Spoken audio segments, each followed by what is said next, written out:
Shalom, selamat pagi Bapak Ibu serta saudara-saudara yang terkasih dalam Kristus Yesus.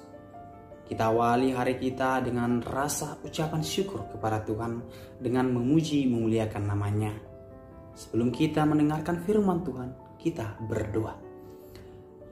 Allah yang kami sembah dalam nama Putramu Yesus Kristus, kembali kami Bapa mengucap syukur kepadamu buat setiap berkat yang boleh kami rasakan. Kami bersyukur karena Tuhan masih memberikan napas kehidupan hingga kami boleh menghirup udara segar pada pagi hari ini. Ya Tuhan, sebentar kami akan mendengarkan firman-Mu, naungi jiwa, hati, dan pikiran kami.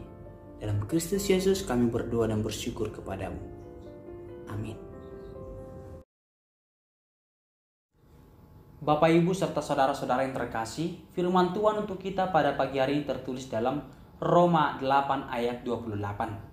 Kita tahu sekarang bahwa Allah turut bekerja dalam segala sesuatu untuk mendatangkan kebaikan bagi mereka yang mengasihi Dia, yaitu bagi mereka yang terpanggil sesuai dengan rencana Allah. Di dalam hidup ini, kita sulit untuk memahami maksud dan tujuan Allah untuk kita. Kita bisa saja merencanakan hal-hal yang kita butuhkan dalam hidup ini, namun berbeda dengan rencana Allah.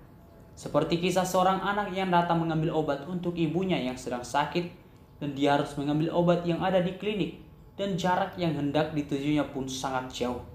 Dia harus berjalan kaki untuk mendapatkan obat demi kesembuhan ibunya. Ketika dia sampai di klinik dan memberitahukan sakit ibunya, dokter pun memberikan obat yang berada di botol untuk dibawa pulang. Kemudian dia pulang dengan suasana hati yang gembira, karena ibunya akan segera sembuh dengan mengkonsumsi obat yang diberikan oleh dokter. Di tengah perjalanan, dia terjatuh dan botol obat itu pun pecah dan tumpah. Dia menangis sebab ibunya tidak bisa meminum obat itu lagi. Di saat yang sama di klinik tempat si anak membeli obat, para suster mencari obat keras yang jika dikonsumsi bisa mengakibatkan kematian.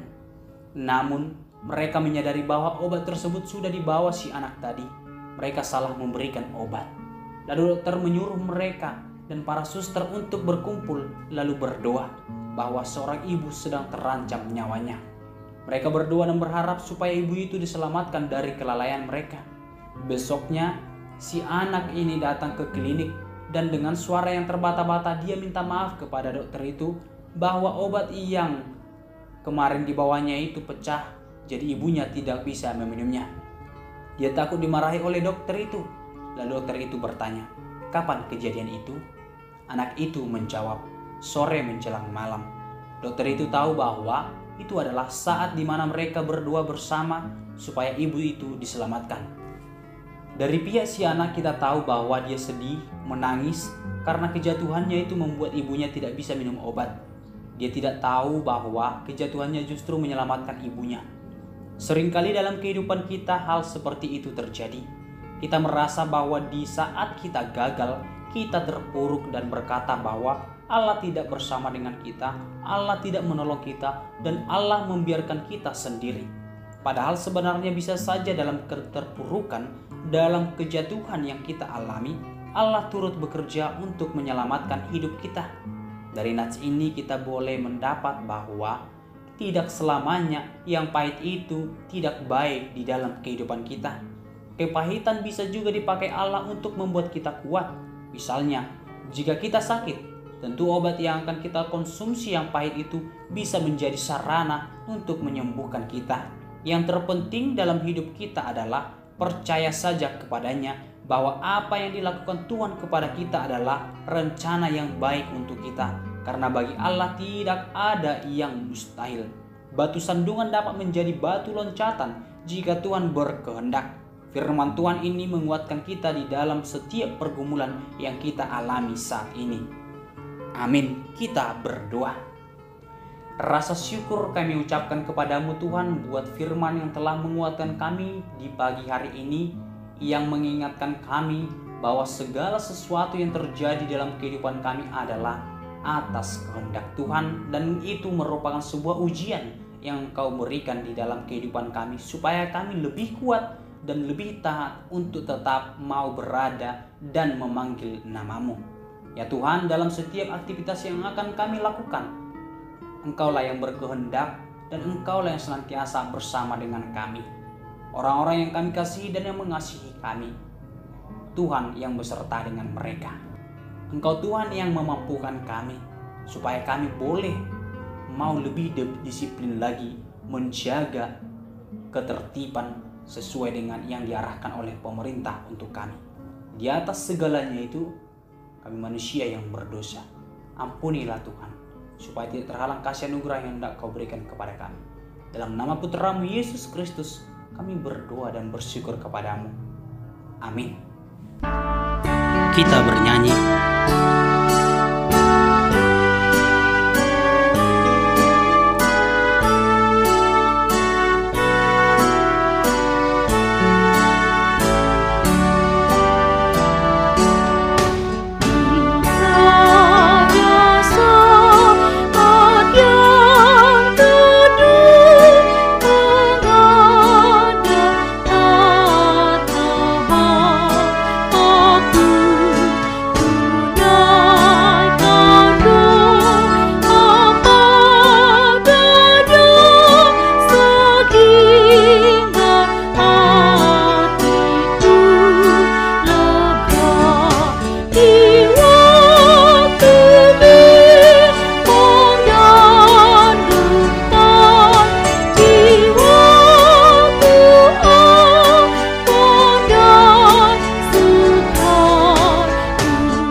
Marilah kita sama-sama mengucapkan di dalam doa Bapa kami. Bapa kami yang di sorga, dikuduskanlah namamu, datanglah kerajaan-Mu, jadilah kehendak-Mu di bumi seperti di sorga. Berilah kami pada hari ini makanan kami yang secukupnya, dan ampunilah kami akan kesalahan kami, seperti kami juga mengampuni orang yang bersalah kepada kami. Dan janganlah membawa kami ke dalam pencobaan, tetapi lepaskanlah kami daripada yang jahat. Karena Engkau yang punya kerajaan dan kuasa dan kemuliaan sampai selama-lamanya. Amin. Anugerah Tuhan kita Yesus Kristus dan kasih setia Allah Bapa dan persekutuan Roh Kudus kiranya menyertai kita semua. Amin.